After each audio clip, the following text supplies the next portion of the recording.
Hey everybody, it's Eric here. I hate to sound like a broken record. It's a Thursday afternoon, another bone dry day. This is what my lawn looks like, except for the weeds. Isn't it always funny that the weeds still stay green sometimes? What I want to talk today about are spider mites.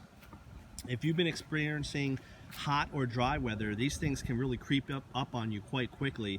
This is Hot Princess right here, and from a distance it looks like a beautiful rose at the time. We just had a flush of blooms, looking quite healthy, and it is overall. It's not in rough shape at all, but if you look a little closer, notice how some of the leaves don't have that dark green on them quite as much, especially as you get lower on the bush. If you flip those leaves over and you look at it and it looks almost like sandpaper, that's likely spider mites. They tend to creep up in hot and dry weather.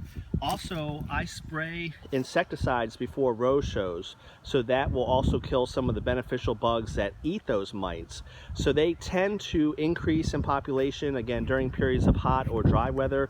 In addition, if you use insecticides, I try not to use them much outside of the rose show season. One of the main reasons for that is the fact that the spider mites afterwards seem to multiply quite quickly, and that's because insecticides do not work on spider mites. So if you have spider mites, what you probably do if it's been hot and dry in your area, what can you do about it? Well, the first thing is something natural, and that's just water. I have a regular water wand here, and what I'll do in some of these periods of hot, dry weather is I'll wash my leaves. And again, if you saw some of the prior videos, you don't want to do this in the evening. This is first thing in the morning or prior to noon. Wetting the leaves, just not a big deal because they'll dry out, so there's no concern with disease resistance. And you want to angle the water up toward the leaf itself, and that washes off a lot of them. I just have a regular hose attachment on the end. I've been meaning to get a better one so that the pressure spray out of the end of it is stronger, but it serves the purpose. It doesn't knock all of them down, but if you do that every couple days, that will kind of get you on the road to success.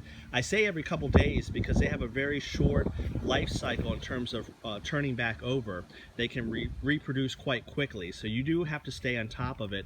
If you don't, your bushes will eventually defoliate, so it's something you want to stay on top of. So give the water a try at first. If you do want to do some chemicals, it's called a miticide. There are a lot out on the market.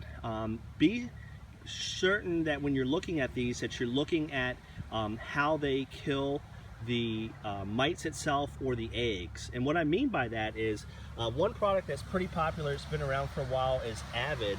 It works really well, but it works only via contact. So you really have to make sure that you spray the underside of the leaves. If you just spray, let's say in this case, this is Marlin's Day, and I'm coming out here and I just spray the top of the leaf surface, you're gonna miss the majority of the mites and it's not gonna do you any good. So gotta make sure to follow the instructions with Avid. You wanna spray the underside of the leaf, so you would angle your sprayer upward. Another type that I use is called tetrasan. That can work its way through translaminar, it's called. It can work its way through the leaf. I still like to get under the underside of the leaf, but it's not as picky. You can spray the top and it should do the trick as well. The other thing you want to pay attention to, tetrasan works on the eggs and nymphs, so smaller mites, not the adult ones, whereas Avid is a contact killer and only works on adults. And again, it's a contact killer, meaning you actually have to hit the mite itself. You can't just spray the top of the bush and be gone with it. One thing I should point out, if you're going to go the miticide route, I've got two here. They can be expensive. You want at least a couple different versions of them. I don't want to get too complicated, but if I were to spray Avid throughout the season over and over again, eventually the mites would become resistant and the miticide would not work as well. So you want at least two different ones so you can rotate through the summer. That way you don't build up a resistance. If I wasn't a cheapskate, I would probably actually get a third so I could really rotate through. But with two and the fact that I water the leaves quite a bit, that does the trick. So again, this is not going to occur during rainy weather.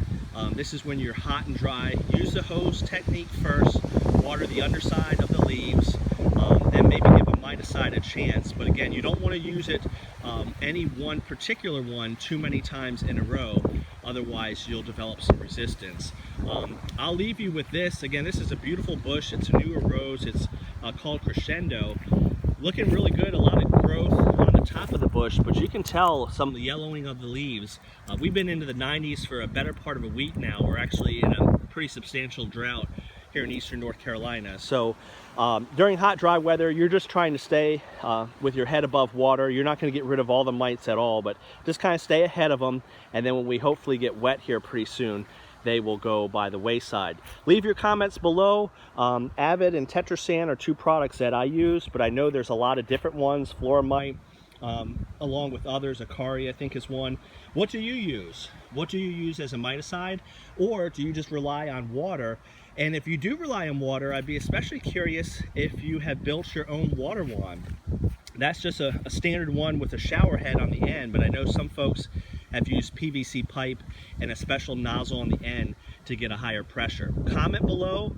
This is a community where we want to share what we do in our gardens, share our tips so that we can all have success. Again, make those comments in the section below.